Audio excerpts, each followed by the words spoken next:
Welcome to Newcastle upon Tyne, one of England's great cities, and the home of some of the country's friendliest people, liveliest streets, and most captivating history of all.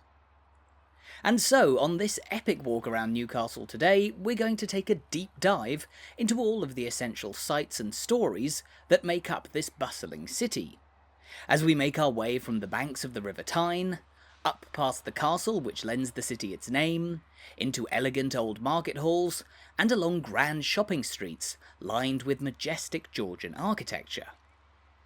We'll also inspect beautifully preserved medieval relics from centuries ago, we'll uncover the intriguing story of one of England's smallest Chinatowns, we'll unlock the mysteries behind some of the city's more unusual public artworks, and we'll even stop by St James's Park, the celebrated home of Newcastle United Football Club, one of the many proud symbols of this magnificent city.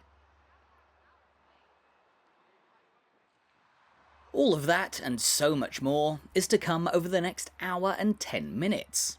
But we begin our epic tour down beside the mighty River Tyne, which flows through the heart of the city, and which is crossed here by an iconic septet of bridges. Yes, no less than 7 different bridges, of all shapes and sizes, span the Tyne in a stretch just over a mile in length. And among them there's certainly none more iconic than the Tyne Bridge right here, which has been towering impressively over the river for nearly a century, ever since it was completed back in 1928. Linking Newcastle, here on the river's northern bank, with the town of Gateshead on the south side, the Tyne Bridge is a true icon of this city. But you might notice that it bears a resemblance to a bridge some 10,000 miles away from here, the Sydney Harbour Bridge in Australia. That resemblance is no coincidence. The design of Newcastle's Tyne Bridge is actually based on the plans for the Sydney Harbour Bridge.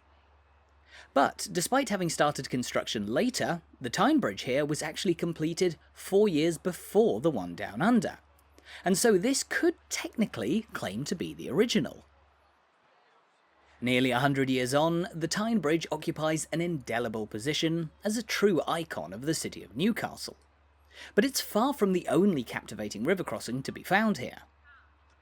Just a few yards upstream in red and white, we see what's known as the Swing Bridge, opened way back in 1876.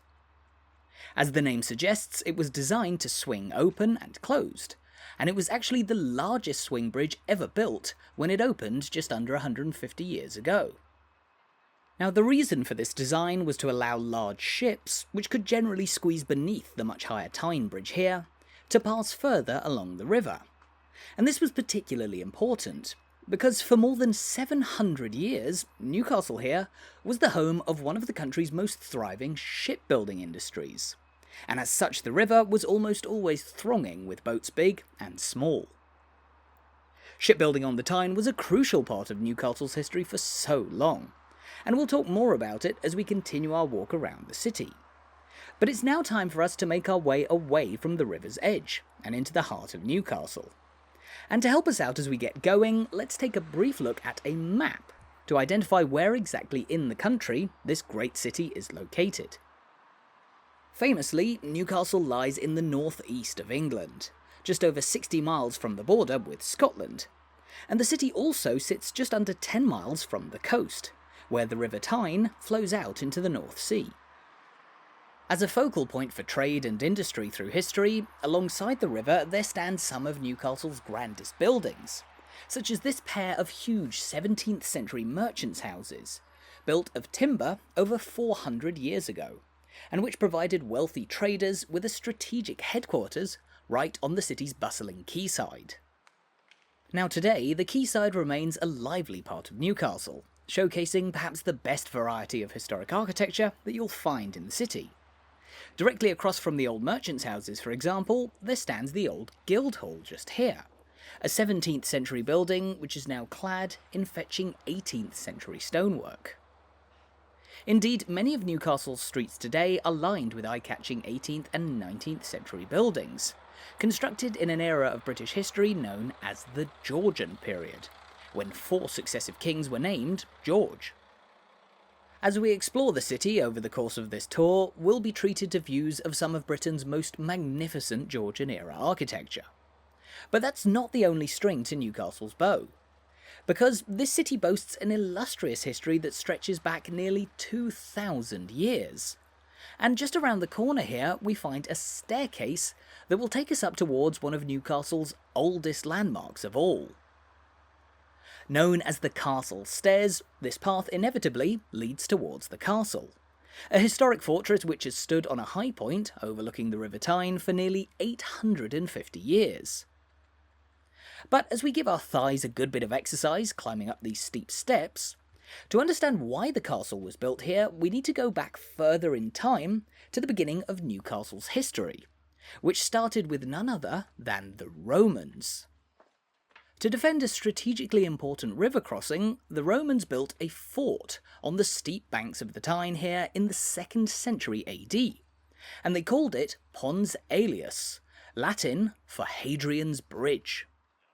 This was the same Emperor Hadrian who gave his name to the famous wall which was built across England, and which originally reached its eastern end here in Newcastle, making this a place of great military importance for the Romans.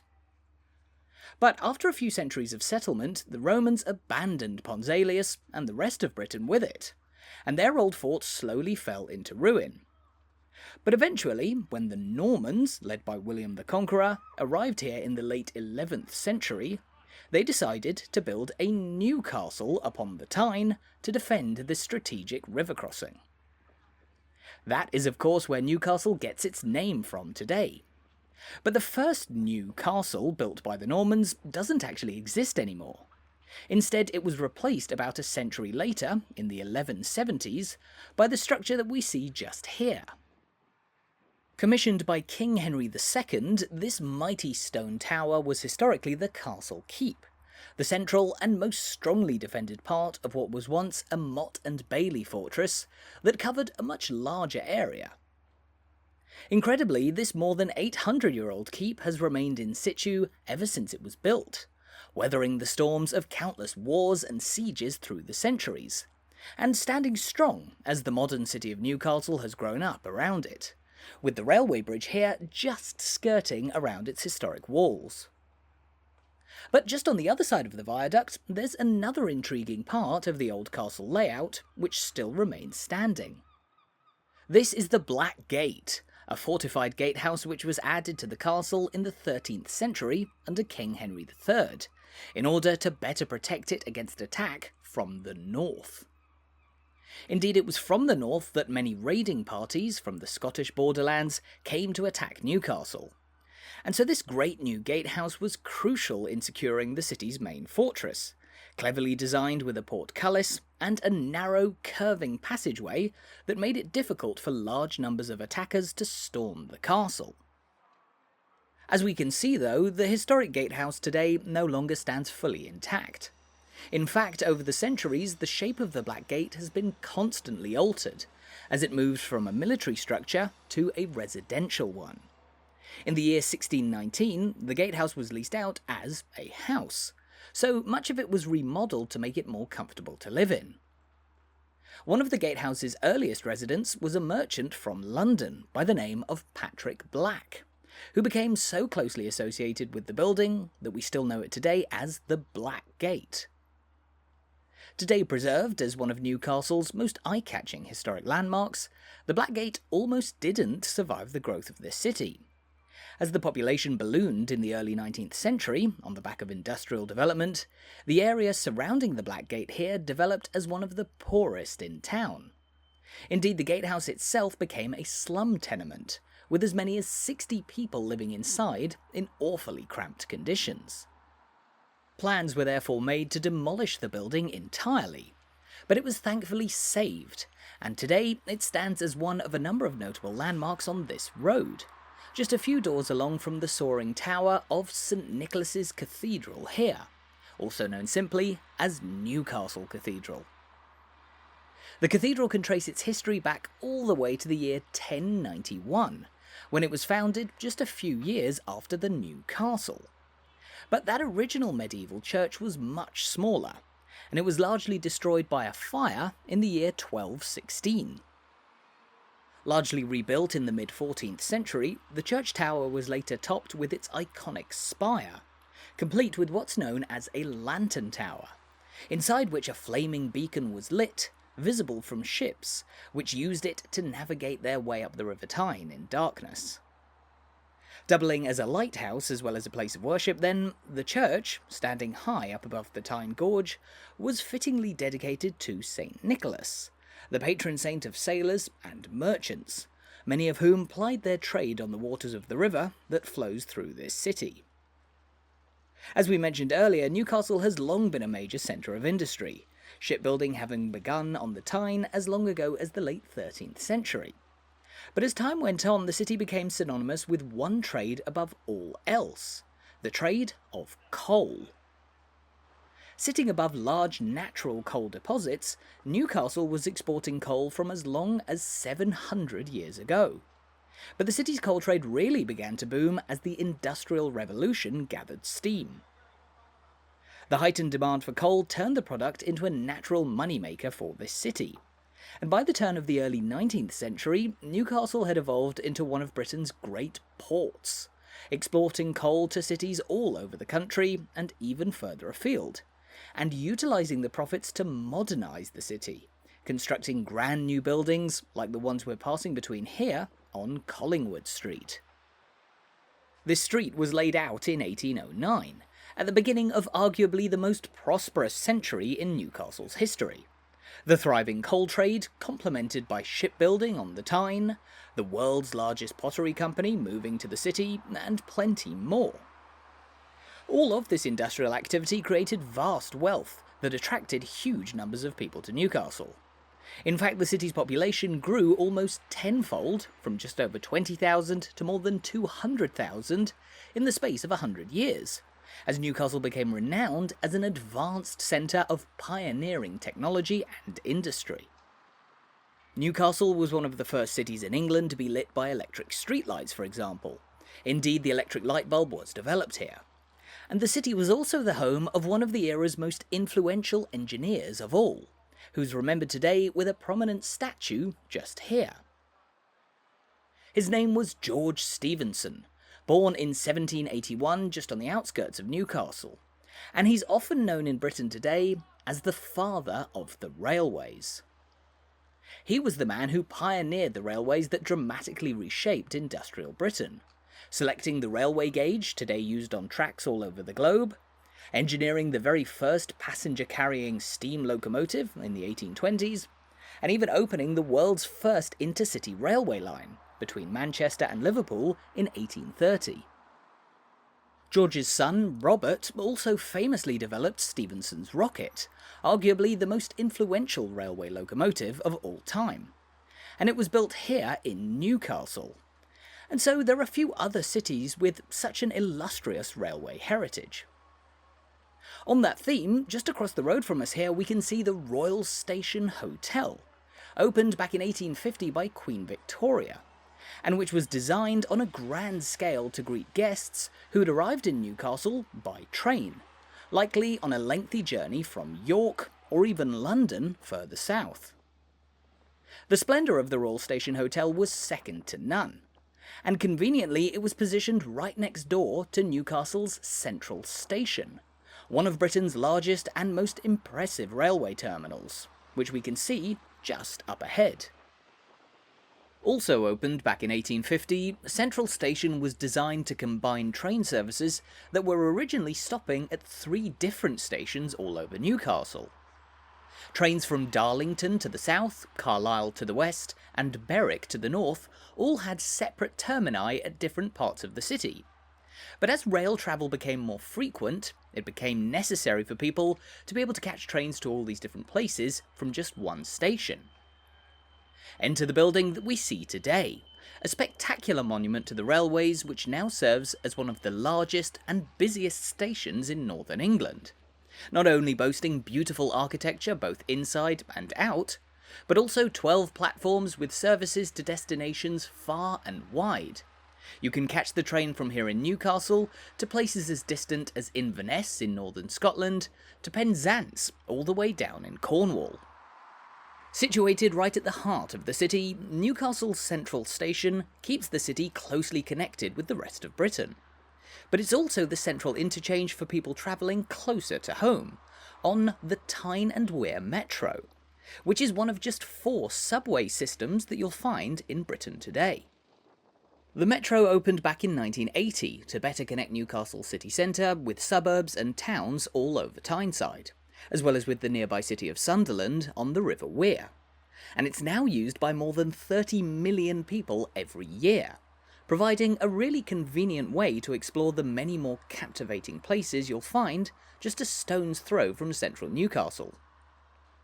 We, though, will keep our focus firmly on the many delights of the city centre itself, because in front of us here we find our second cathedral in just a few minutes. This is St Mary's Cathedral, a Catholic place of worship which opened its doors back in 1844, fronted here by a statue of the Newcastle-born Cardinal Basil Hume, formerly the Archbishop of Westminster, the most senior Catholic bishop in England.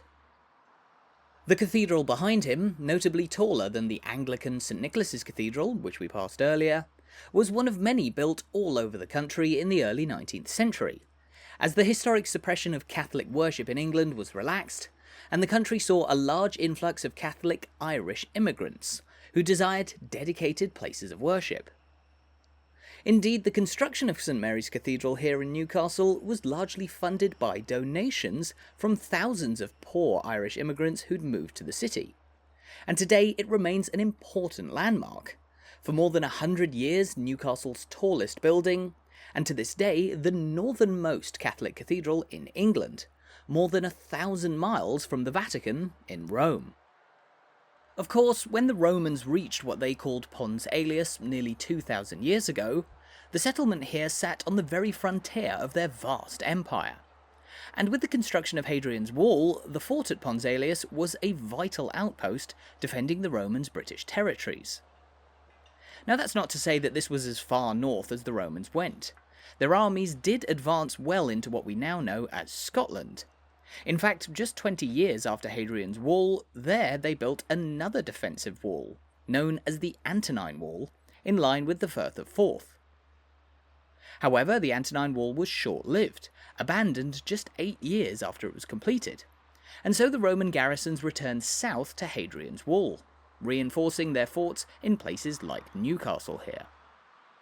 Sadly, nothing remains of the Roman settlement on the streets of Newcastle today, the city having renewed itself time and time again with grand new edifices like the luxurious County Hotel, opened directly across the road from the station in 1874 as ever more people began visiting this city. At the time, it was mostly leading industrialists and merchants who were coming to Newcastle, a centre of innovation, to do business. But in the modern day, the city attracts plenty of people travelling for pleasure. Newcastle's rich history, lively atmosphere, and proximity to some of England's most beautiful countryside and coastlines, making it a highly appealing destination. If you are visiting for the first time, though, you'll likely be perplexed by sights like this. A sculpture known as the Floating Man, one of the city's most unusual pieces of public art. Sculpted by the artist Sean Henry, the Floating Man is part of a trio of statues on this street, which are collectively known as the Man with Potential Selves. And just up the road you'll also find the man's alter egos, known as the Walking Man and the Standing Man. These striking sculptures are said to represent the different aspects of life for an everyday working man from Newcastle, and they've stood here close to the central station since 2003, now well known among locals as one of the city's most distinctive pieces of public art. Modern art blends seamlessly into the mishmash of historical eras on display in just this one small street. In fact, just across the road here there stands one of the city's most beautiful medieval buildings, the elegant Church of St John the Baptist, which has a history stretching back nearly 900 years. A church was first built here all the way back in the year 1130, using stones from nearby Hadrian's Wall, But the building as we see it today dates largely from the 14th and 15th centuries, rebuilt and expanded over time to reflect its position as one of Newcastle's central places of worship. Through the centuries, successive generations of locals have worshipped inside this church. But when we talk about the people of Newcastle, there's a special name that citizens here are known by. Yes, the people of Newcastle and wider Tyneside are famously known as Geordies, a nickname which is well known all over the country and which has some fascinating, albeit obscure, origins. It's often said that the word Geordie derives from the name George. But who was George? Well, one of the most common theories is that George was King George I, a man who came to the British throne in 1714, but was reviled by many people in Scotland and northern England, who rebelled against him. These rebels were known as Jacobites, and they were ever present in this part of the country. But it appears at the time that the people of Newcastle here were actually more sympathetic to King George, and so it's possible that they came to be known as Geordies, or George's men. Now, through the centuries, Geordies have given the world plenty. We know the story of George and Robert Stephenson's work on the railways, we know about the development of electric lighting here, and you probably also know that Greggs the Bakers, the UK's largest fast food chain, comes from Newcastle. The first Greggs actually opened its doors back in 1951 in the area of Gosforth, just a couple of miles north of the city centre. As many as 2,500 Greggs are to be found on the streets of Britain today, and they're one of this city's many famous exports of recent years, alongside the likes of Anton Deck, musicians Sting, Jimmy Nail, Cheryl Cole, Brian Johnson of AC/DC, who was originally in a band called Geordie, and countless legendary footballers, who we'll talk more about later. The Geordies are some of the friendliest and proudest people you'll encounter all over Britain, and we'll talk more about how they helped to make Newcastle so great as we continue our walk. But here we've made our way onto a street which bears the name of perhaps one of the most influential Geordies of all. This is Grainger Street, and it's named after one Richard Grainger, an architect who designed many of the streets and buildings that surround us now. Fittingly then, this part of Newcastle is named Grainger Town, defined by its wealth of beautiful stone buildings of the late Georgian era, mostly laid out in the 1830s as Newcastle's industrial prosperity continued to hit new heights. Today, Grainger Town boasts many of Newcastle's finest buildings, as well as the iconic Grey Street, which we'll stroll down towards the end of our walk. But across the road from us here is another important landmark, the city's historic Grainger Market. Now, despite the name, this market hall wasn't designed by Richard Grainger. It was actually the work of one John Dobson, who also designed Central Station. And it was opened in 1835 to replace a more rudimentary set of urban markets that spread out across the streets of central Newcastle. But at the time, the concept of covered market halls were all the rage, providing a dedicated venue where traders could buy and sell goods out of the rain, wind and snow, and with a number of permanent stalls, many of which are still in use today, nearly 200 years after they first set up shop. Now, much of the interior of the Grainger Market here is preserved in a similar form to how it was when its doors first opened. Originally, one half of the building was used as a dedicated vegetable market, and the other half a meat market.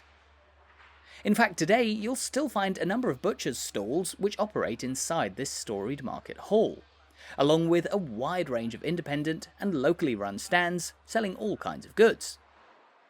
It's the oldest indoor market in Newcastle today, but it's far from the only one. In fact, Grainger Town is full of shopping halls from a variety of different historical eras, emblematic of how this part of the city has stood at the very heart of Newcastle's commercial sphere for so long. Directly across the street here is a gorgeous building known as the Central Arcade. This one was designed by Richard Grainger, built back in 1837, when he intended it to serve as a corn exchange, a market hall where grains and cereal were sold. It didn't last long as a corn exchange, however, later converted into a newsroom and then a theatre, which was sadly gutted by a fire in 1901. But just a few years later, the city decided to refurbish the interior of the building as a brand new shopping arcade, which opened its doors back in 1906. One of the most beautiful venues in all of Newcastle, the Central Arcade is filled with history. The music store, known as JG Windows for instance, which we see in front of us here, has been operating inside the arcade since 1908, making it one of the country's oldest music shops of all. Around it is a collection of ever-changing shops set within a building which is nearly 200 years old. The exterior of the Central Arcade is still the same one as when Richard Grainger designed it in the 1830s, which wasn't just to be used as a corn exchange, but also as a helpful shortcut for people walking between Grainger Street, on the other side of the building, and Grainger Street itself. Now, we've walked the length of Grainger Street from the station up towards its very top, which is punctuated here by one of Newcastle's most famous landmarks of all. This mighty column is known as Gray's Monument, the jewel in the crown of Grainger Town. It was erected back in 1838 as the centrepiece of this project of urban renewal, and it pays tribute to the Earl Grey, who was Prime Minister of the United Kingdom from 1830 to 1834. His achievements as Prime Minister were many. Most notably, he was a key player in passing the Great Reform Act of 1832, which greatly expanded voting rights across Britain.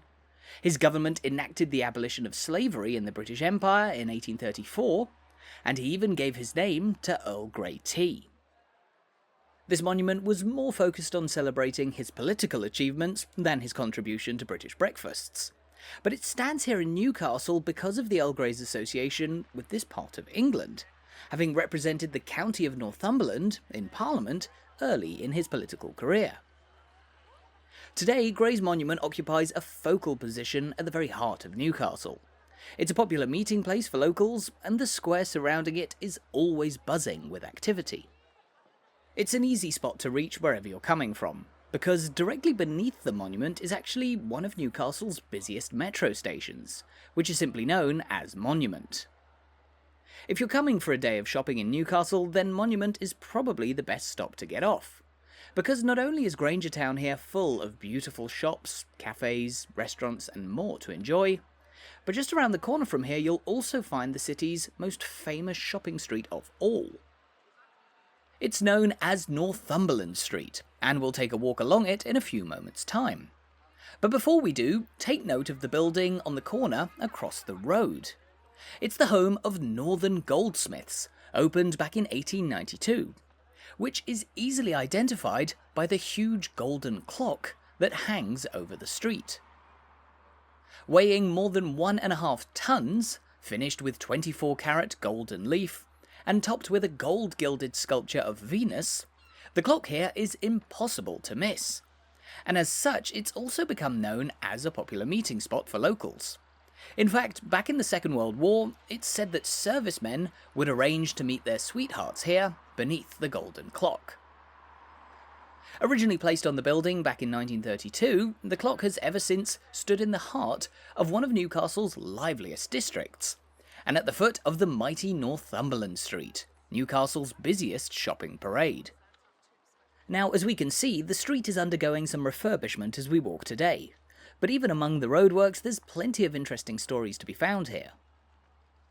Northumberland Street is Newcastle's answer to London's Oxford Street, lined on both sides by many of the country's biggest high street chains, many in huge premises covering multiple floors. And perhaps the most famous shop along the length of Northumberland Street today is Fenwick's, today a nationwide chain of department stores which originally began life on this very street. The very first Fenwick's opened here back in 1882, when it sold a variety of fabrics, clothes and other textiles. Over the years, the shop grew greatly in size, and the business eventually expanded to other towns and cities around the country. But the one here in Newcastle is the flagship store, and a fixture of this ever-evolving shopping street.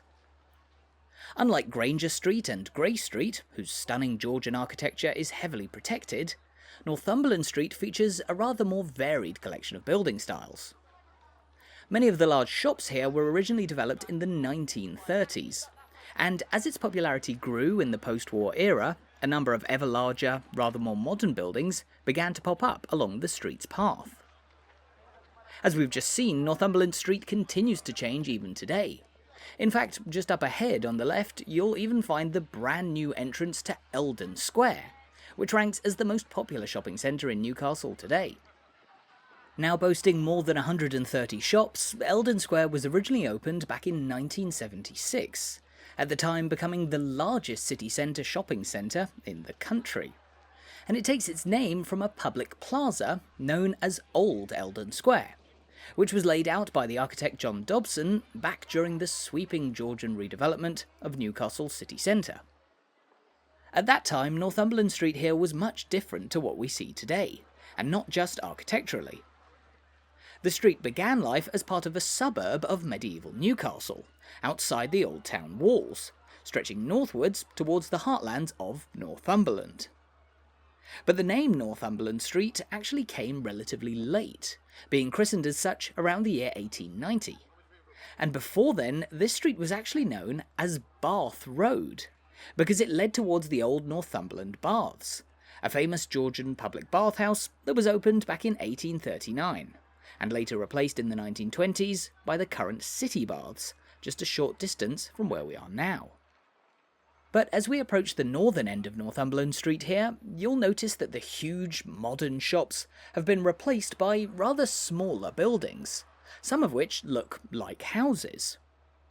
Some were indeed built as houses back in the 19th century, before this became a major shopping parade, and they avoided the redevelopments of the 20th century, which were more focused on being as close to the heart of the bustling Grainger town as possible. As we know though, Grainger town is just one district which makes up the many faces of modern Newcastle, and the top of Northumberland Street brings us into another area of the city, which is known simply as Haymarket.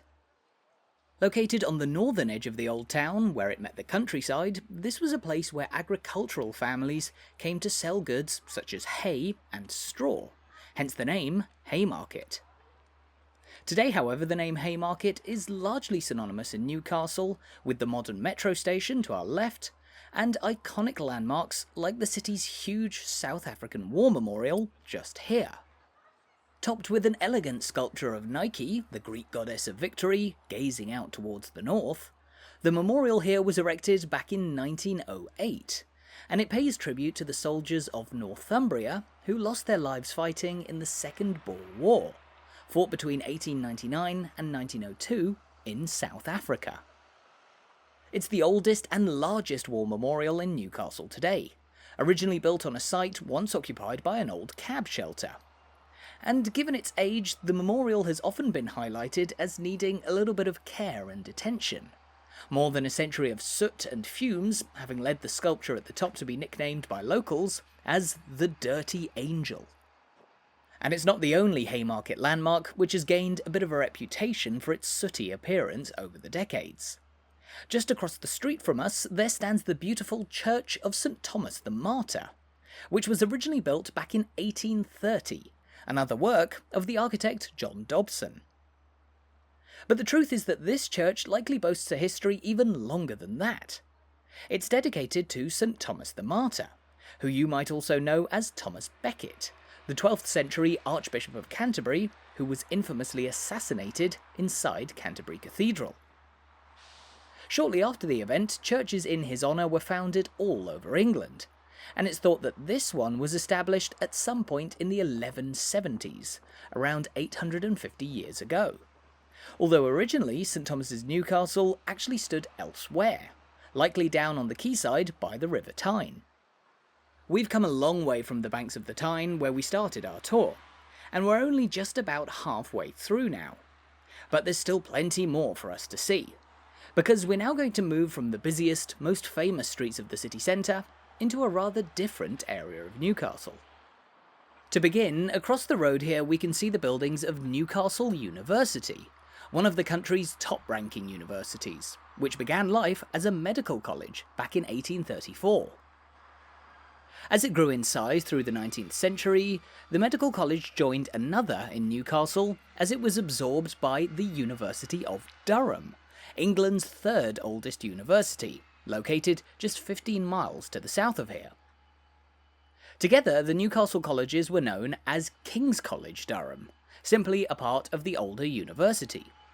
But in 1963, King's College separated and became known as Newcastle University, the institution which exists today, hosting more than 25,000 students and well known for its academic excellence and lively campus life.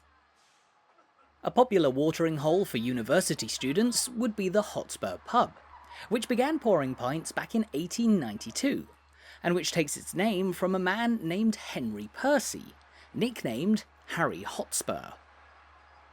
A member of the powerful Percy family, who lend their name to this road, Percy Street, Henry was born at Warkworth Castle about 30 miles north of Newcastle, and he rose to prominence in the late 14th century as one of England's most able knights. He was renowned for his bravery and speed on the battlefield, traits which landed him the nickname Hotspur, the same Hotspur which the Premier League football team Tottenham Hotspur, based in North London, are named after, as his family owned land in the area where the club began. Now, we'll return to football chat in a few minutes, but here we find ourselves on St Thomas's Street, visually distinctive for its rows of terraced houses, which were built in the mid-19th century as the city's population was growing at an immense rate. As we mentioned earlier, the Industrial Revolution transformed Newcastle's fortunes, with tens of thousands of people moving into the city to work on shipyards, in factories, and in coal mines. The latter, we know, having played a crucial part in Newcastle's economy for centuries. In fact, as we make our way onto the sweeping St Thomas's Crescent, coal was so important to Newcastle that it was arguably the driving factor behind many of the city's other main industries. For example, so many ships were built here because it was from Newcastle's port that coal needed to be exported. And as ever more coal was extracted from the earth, ever more ships were built. Newcastle was so closely associated with the coal trade that it even spurred a popular turn of phrase. You may have heard the expression, like taking coals to Newcastle, to describe doing something pointless. Of course, given that this was the place where so much coal was coming from, it would be useless to bring coals from elsewhere to Newcastle. At its height, this region was extracting tens of millions of tons of coal every year, a hard graft that put a great strain on the many workers who toiled day after day in the mines. But as time went on, workers in Newcastle's mines, factories, shipyards and more began to demand better living conditions to compensate for their intense day jobs. And in the 1850s, the residents of this part of the city began petitioning for an open space for recreation and relaxation. In short, they wanted a park close to their doorsteps, and after a lengthy process that lasted some 16 years, the local council finally approved the construction of such a park, that being the leafy garden which we can see just here.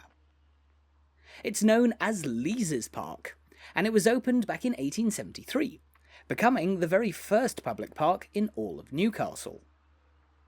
This was to be the People's Park, a beautiful green space complete with a lake, a bandstand, and later sports facilities including a bowling green and tennis courts, all of which were designed to provide the city's workers with ample space for the recreation and recuperation they desired. More than 150 years after it opened, the park remains a beloved spot just a stone's throw from the busy streets of the city centre, and it covers a rather large area as it stretches away from the heart of Newcastle towards a wild area of land known simply as the Town Moor. Just under a mile from here you'll find a huge area of common land, more than 1,000 acres in size. Newcastle's mighty Town Moor, larger than London's Hyde Park, New York City's Central Park, and many more. And it was historically used by local farmers as a place for cattle grazing.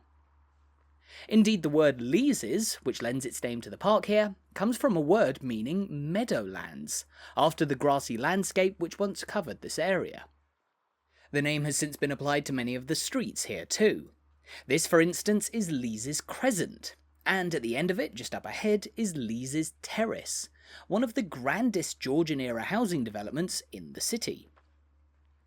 Built over 5 years between 1829 and 1834, Leazes Terrace is an iconic example of Richard Grainger's innovative architectural style.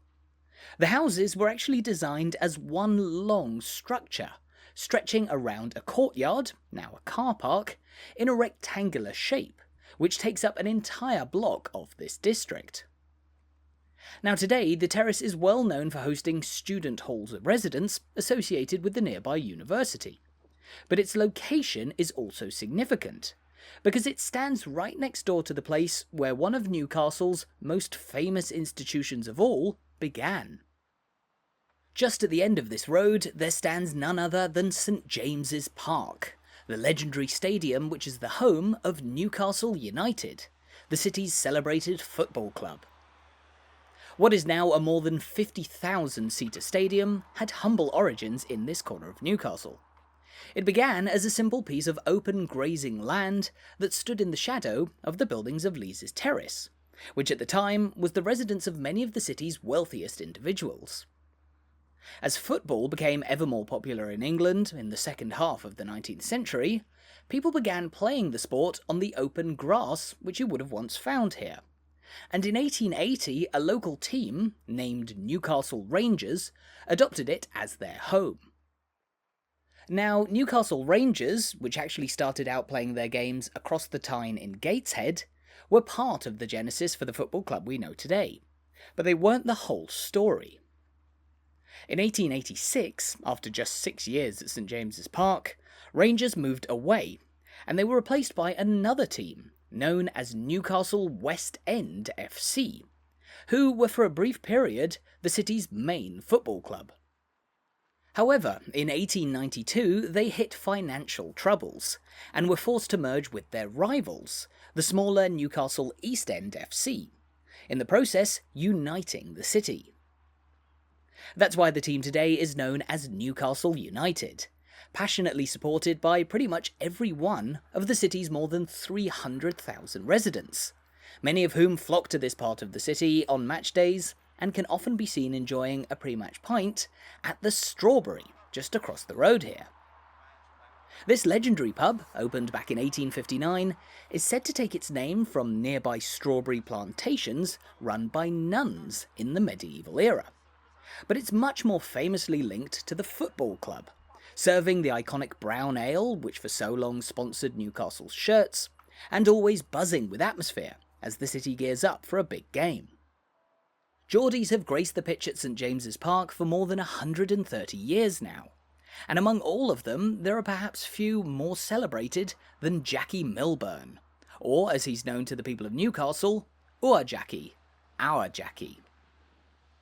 Depicted in this statue, Jackie Milburn played for Newcastle for 14 years, between 1943 and 1957, in the process scoring 200 competitive goals, including an iconic brace in the 1951 FA Cup final, the first of 3 FA Cup triumphs for Newcastle during the 50s, which was a particularly successful part of a long and illustrious history. Since becoming Newcastle United in 1892, the team has been a perennial presence at the top of English football, having starred in the top flight for more than 90 seasons, having won the First Division title 4 times, and having won the FA Cup 6 times. Unfortunately, at the time of recording, Newcastle's last major triumph was their 6th FA Cup win, all the way back in 1955.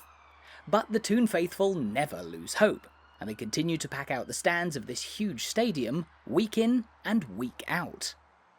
Today, St James's Park ranks as the 8th largest football stadium in England, and it's not just the home of Newcastle United.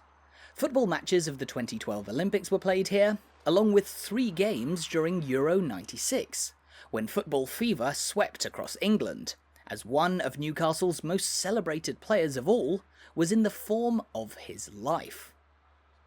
Alan Shearer was the top scorer at Euro '96, in a summer when he made the long-awaited move from Blackburn Rovers to his boyhood club of Newcastle United.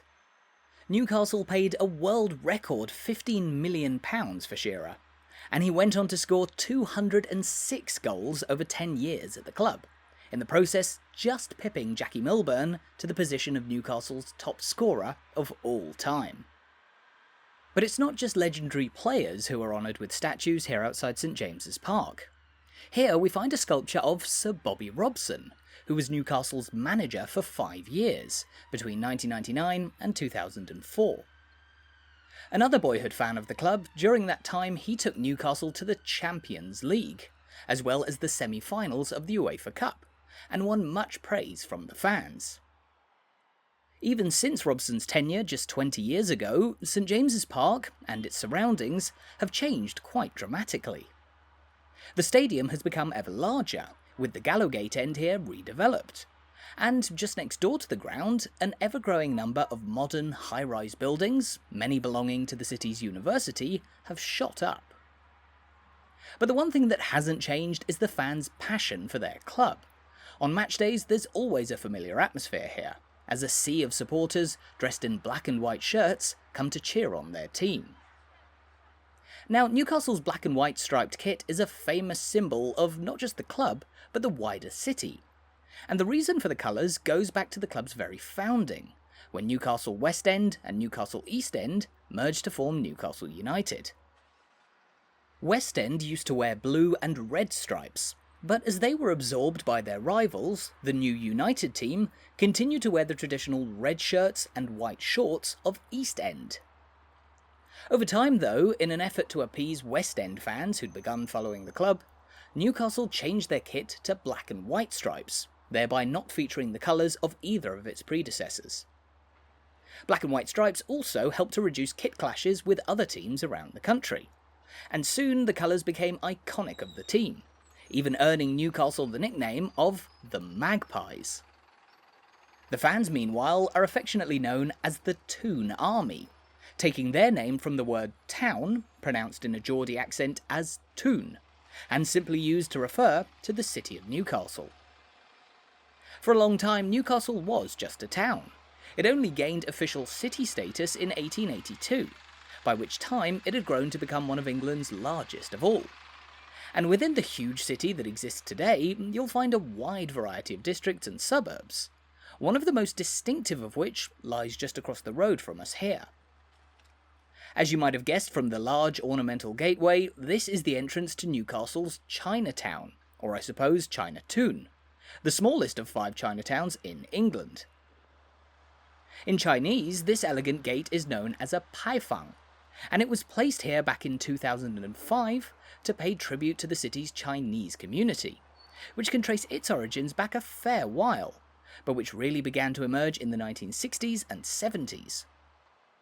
Today, Newcastle's Chinatown is largely based around one narrow street, home to some of the city's best restaurants, and we'll venture down it in a few moments' time. But before we do, just by the large Paifang Gate, there stands one of the most impressive relics from medieval Newcastle, a large remnant of the old town wall, which was built around 700 years ago, in the 13th and 14th centuries. In the Middle Ages, Newcastle was one of the most important towns in northeast England, with an economically valuable port and a strategically important position on the River Tyne. But these were qualities that were also coveted by enemies, particularly those north of the border. At the time, England's northeast was almost constantly gripped by conflict with Scotland, and so to protect this important town from being captured by the Scots, a large stone wall, stretching for 2 miles in length, was built around the town. This was a shrewd move, because on a number of occasions when the Scots ventured south and laid siege to Newcastle, the walls here successfully kept them out, with beefy defensive structures like the Morden Tower providing a major defensive advantage for the townspeople. Built in the late 13th century, the Morden Tower here is one of the very best preserved parts of a town wall which is otherwise largely lost to history, because it sadly wasn't entirely impenetrable.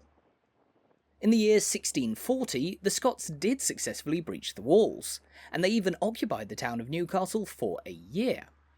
And then in 1644, after the English Civil War had broken out, they again attacked Newcastle, at the time a stronghold of King Charles I and the Royalists. Fighting in alliance with Parliament's cause, the Scots laid siege to Newcastle that year for a gruelling 8 months, eventually successfully breaking through and taking the town once again, but in the process destroying much of the old castle and the town walls which had been keeping them out. In the following centuries, the rapid growth of the town into an industrial powerhouse saw large sections of the old walls demolished to make way for new houses. But fortunately, this stretch managed to survive, giving us a window into the Newcastle of yesteryear. Now, of course, this isn't the only wall to have run through this part of town. Back in the Roman era, Hadrian's Wall would have stood just a few hundred yards down this street, stretching out of the centre of Pons Aelius from the castle into the countryside, roughly alongside what is now Westgate Road. There are a couple of fragments of the Roman wall to be seen around the city, but they're few and far between. The best remains are indeed out in the countryside, or further down the Tyne, in the town of Wallsend, which, as the name suggests, was where the wall reached its end, and was the site of a major Roman fort. Cut to nearly 2,000 years later, and this strongly defended part of Newcastle is now also well known as the home of Chinatown, red lanterns hanging above the path of the narrow Stowell Street just here. A Chinese community has been present in this city since the early 19th century, but it was in the 1960s and 70s that Newcastle saw a greater influx of people from the Far East, many of whom opened restaurants and shops selling Chinese food around the city. Initially, none were based in this part of town. In fact, it wasn't until the late 1970s that the first Chinese business opened here on Stowell Street. But as we can see, it was later followed by plenty more. But long before this part of Newcastle became Chinatown, it was better known for something else altogether, the remains of which we'll find through the other side of this passageway. Set within a tranquil open space just here, there stand the impressive remains of what was once a major medieval monastery, known simply as Blackfriars. Blackfriars was founded roughly 800 years ago in the first half of the 13th century, when a group of monks, or friars, came from Europe and settled in England, as they sought to spread the word of their religious order. Now initially the friars had little money or notoriety to their name. They were known as Blackfriars because of the black garments they wore over their white tunics. Some have even said this is part of the reason why Newcastle United wear black and white. But apart from the clothes on their back, the friars had little funds to establish the monastery we see today. The land for their friary was donated by 3 local women, and over time more money was donated by the townspeople to help them grow in size. In fact, none other than King Henry III even contributed to the monastery's development, as he tended to spend a fair amount of time up here in Newcastle. With Scottish attacks an ever-constant worry, the king visited this town regularly as a show of force. But as there was no dedicated inn to accommodate the monarch in Newcastle, he often stayed here at Blackfriars, resting overnight and dining within its walls. Nearly 800 years on from when Henry III would have dined at Blackfriars, the monastery is still in use as a restaurant. The business here even claims to be the oldest dining room in the whole country. But what happened in the intervening centuries between the friary's founding and its position in the city today? Well, after having grown into a major local institution during the late medieval era, in the 1530s King Henry VIII launched a sweeping campaign to close down England's monasteries, and in 1536 his ire landed upon Blackfriars here in Newcastle. The monks were evicted, the church which once stood here was destroyed, and the buildings which do remain were turned over to be used by local merchants, the guilds of Newcastle, who helped to keep them in shape, thankfully preserving part of the friary for us to witness today. But the truth is that the men who founded Blackfriars in the 13th century were far from the first monks to have come to Newcastle. Once upon a time, in fact, this town was actually named after monks who came here. After the Romans abandoned Pons Aelius around the turn of the 5th century AD, the town here was built upon by new Anglo-Saxon settlers, who came to know it as Monkchester. Now, interestingly, the name wasn't given for the many monks who lived in Newcastle. In fact, there were few, if any. But in times of war and strife, it's said that monks from the surrounding region would come to this town seeking refuge, and so the name Monkchester, meaning something like Fort of the Monks, was coined. As we know, Monkchester soon became Newcastle upon Tyne in the 11th century, when the Normans built their new castle upon the Tyne, and that name has stuck nicely for the last 1,000 years. Indeed, the new castle gave this town a level of protection that it had never had before, providing stability which allowed the people on Tyneside to flourish, developing their town into the most prosperous in the region. Today, the city has changed immeasurably from riverside fortress into a modern metropolis, with many different faces whichever way you turn. For instance, this sweeping street corner is dominated by the glass facade of The Gate, a modern shopping centre of 2002. And just beside it, further up the road, the mighty Art Deco Cooperative Building, a huge shopping complex of yesteryear which opened its doors back in 1932. These different building styles only add to Newcastle's captivating architectural diversity. But of course, before the buildings we see today, there were other major landmarks standing in their place. This street is called Newgate Street, and it takes its name from what was once the New Gate, a mid-13th century gateway in the town walls that was once the most important in Newcastle. Long since gone after it was demolished in the 1820s, over the following centuries, the street that it gave its name to here gained a reputation as a centre for open-air markets. In fact, where the big glass sculpture stands just outside the Gate shopping centre today, there would have once stood Newcastle's medieval market cross, the central landmark of the town's bustling marketplace. In fact, before the development of Grainger Town, a couple of streets away, this stretch of road, from the market cross down towards the cathedral and the castle, would have been the central thoroughfare in Newcastle. And it was along here that not just markets were held, but royal proclamations were given, and where the town's stocks were located, local criminals locked up for all in town to see. The new gate itself, before it was demolished, was also used as a prison, and at the other end of the street, by the cathedral, you would have found Newcastle's old Georgian town hall. So this part of town was very much the beating heart of the local community, with shops and taverns of all sorts lining the street on either side. The Rose and Crown is a rather more recent addition to Newgate Street, opened just over 100 years ago in 1914. And it's notably shorter than the buildings surrounding it, simply because when it was built, it was designed to plug a gap in the street next to the old Empire Palace Theatre, which was sadly demolished back in 1963. Now, just here after the junction, the name of Newgate Street changes to Bigg Market, but the origin for that name isn't quite as obvious as it first sounds. Yes, this was the site of the biggest market in Newcastle, but as we look at the Victorian-era Rutherford Fountain, which stands in the heart of Bigg Market, this place was also well known as a venue for the sale of a type of barley wheat, which was called Bigg, spelt with 2 G's, hence the name Bigg Market. Bigg was among the many things that people would have been able to find at market stalls which spread out along this street. But today, this part of Newcastle is better known for its role in the city's nightlife. Bigg Market is surrounded by as many as 20 bars in just over 30 buildings. Indeed, there are well over 150 bars to be found within the city centre alone, Newcastle renowned for its legendary nightlife. Students from the university pack out the city's pubs and bars every night, and locals are well known for their ability to enjoy a night out on the town, whatever the weather. If you're here in the winter, for example, it won't be unusual to see Geordies in t-shirts partying late into the night, even as the temperature drops to -5 and snow begins to settle on the rims of their pint glasses.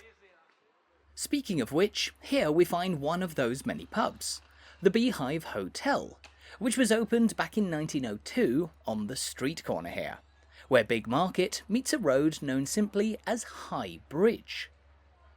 A narrow cobbled lane, High Bridge here takes its name from the fact that it was once a bridge, crossing over a ravine through which a stream called the Lort Burn flowed down the steep banks of the Tyne Gorge into the river.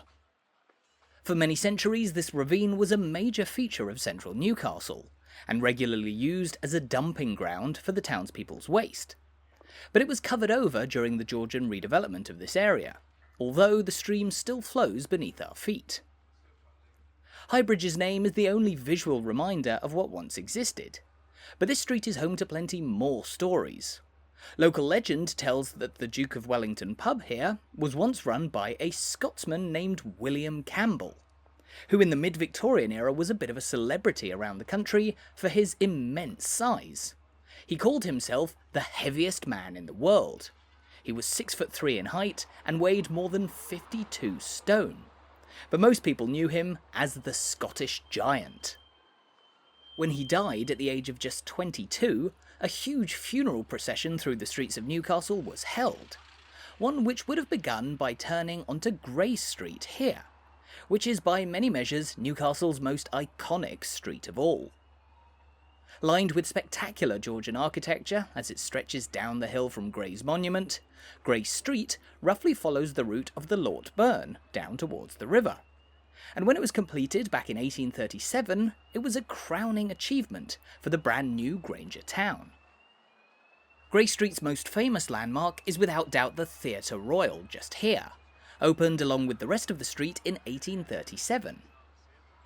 Today it's often recognised as one of Britain's great theatres, complete with a majestic facade that we can see here, and a grand auditorium inside, where famous names from Laurence Olivier to Orson Welles, Judi Dench and more have performed on its stage. In fact, the actor Sir Ian McKellen even described Newcastle's Theatre Royal as his favourite theatre of all. That's just one example of the vast praise which has been heaped on Grainger Street over the last 2 centuries. Indeed, when it opened, the Prime Minister described Grainger Street as the country's best modern street. Many of the buildings here, designed as part of the master plan of Richard Grainger and John Dobson, were completed around 1835, and they were originally designed to be used as shops on the ground floor and houses on the upper floors. Today, most of the upper floors have been converted as offices, while you'll also find a number of bars and restaurants along the street path, which, as we mentioned, follows the route of the Lort Burn down towards the River Tyne. And that's where we'll be reaching the end of our tour in just under 10 minutes' time. There's more for us to see before we finish up though, and we can certainly admire the majesty of Grainger Street here as an ingenious replacement for what was once a big gaping hole running through the centre of Newcastle. The development of Grainger Town was a major turning point in the city's history. It's been said that Richard Grainger found Newcastle of bricks and timber and left it in stone. And by the time it was completed in 1842, the project had entirely changed the face of this historic town, not only modernising central Newcastle, but making it especially appealing to leading figures in British society, who were attracted by its splendid architecture and ever-growing number of luxury shopping opportunities, theatres and more. That's not to say Newcastle before the era of Grainger Town was an unappealing place. The town was for centuries a prosperous and significant settlement. As we saw down by the river at the start of our walk, merchants built grand houses overlooking the bustling quayside, and further inland there were plenty of major residences too. In fact, before Grainger Street here was built, back further up the hill, there once stood a mansion known as Anderson Place, a spectacular and huge house that was built back in the year 1580, which was for long the residence of wealthy merchants. And it was so big that it was often called the largest house in the country within a city wall. Its splendour must have been undeniable, because in 1646, when the Scots occupied Newcastle following their siege during the English Civil War, none other than King Charles I was held prisoner inside Anderson Place for more than 8 months. Interestingly, the king was held here as an open prisoner, meaning that he wasn't held in chains and was actually permitted to walk about the town, staying within the walls. And so it's likely that he would have made outings down towards the riverside, which we can now reach by following Dean Street, just across the road here. Now, Dean Street was an earlier addition to the centre of Newcastle, completed in 1787, and it was the first to cover over the path of the Lord Burn, and it takes its name from the Dean, a word for a deep valley, through which the stream flowed.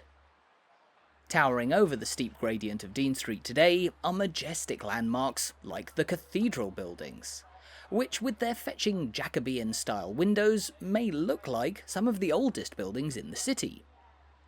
They're actually not, instead built back in 1901 in a historic style, but they're undoubtedly some of the most impressive along the path of what is one of Newcastle's most eye-catching streets. As Dean Street continues to slope down towards the river, it passes beneath a major landmark in the form of the railway viaduct, which passes overhead. Carrying trains in and out of Central Station on the line linking Newcastle with Edinburgh, the viaduct here was built back in 1848, and it's an immense construction, standing some 80 feet above the roadway. Bridging the path of the old ravine, by this point covered by Dean Street and Grainger Street, it was a major challenge as the railways were built. But this wasn't the first time that the valley in the middle of Newcastle had proved an obstacle. Historically, people travelling out of Newcastle were forced to circumnavigate the ravine, away from the river's edge. Although from the opposite perspective, the huge gap in the terrain actually served as an invaluable defensive obstacle for the castle, reducing the directions from which attackers could launch an assault on the fortress. As we pass underneath the modern viaduct now, though, we can see that the terrain begins to level out as Dean Street approaches the riverside, a part of Newcastle which we've talked much about as we've explored the city's streets. As we know, shipbuilding, exports of coal, and plenty more local businesses were made by the River Tyne. This part of Newcastle busy with industrial activity for the best part of 700 years, as wooden jetties were built alongside the river from the 13th century onwards, creating a dedicated quay where much trade took place. Much like the markets of Newgate Street and Bigg Market, this part of the medieval town was another beating heart for the local community. The quay was always buzzing with activity, and was much admired by people far and wide. In the 1620s, in fact, Newcastle's quay was even described as the finest in England. Industry remained a major part of life beside the Tyne until well into the post-Second World War era, although most of the old shipyards have long since closed down, and today you'll mostly see people in this area relaxing, jogging, or simply enjoying a stroll alongside the river, admiring the sights of the bridges as they walk. Indeed, we too can see the mighty Tyne Bridge hoving into view just up ahead, the iconic steel-built river crossing stretching between the two high banks on either side of the deep Tyne Gorge. We know that the Tyne Bridge opened back in 1928, but of course it wasn't the first bridge across the river here. For many centuries, Newcastle was linked to Gateshead, across the river, by a number of different bridges, now known as the Old Tyne Bridges.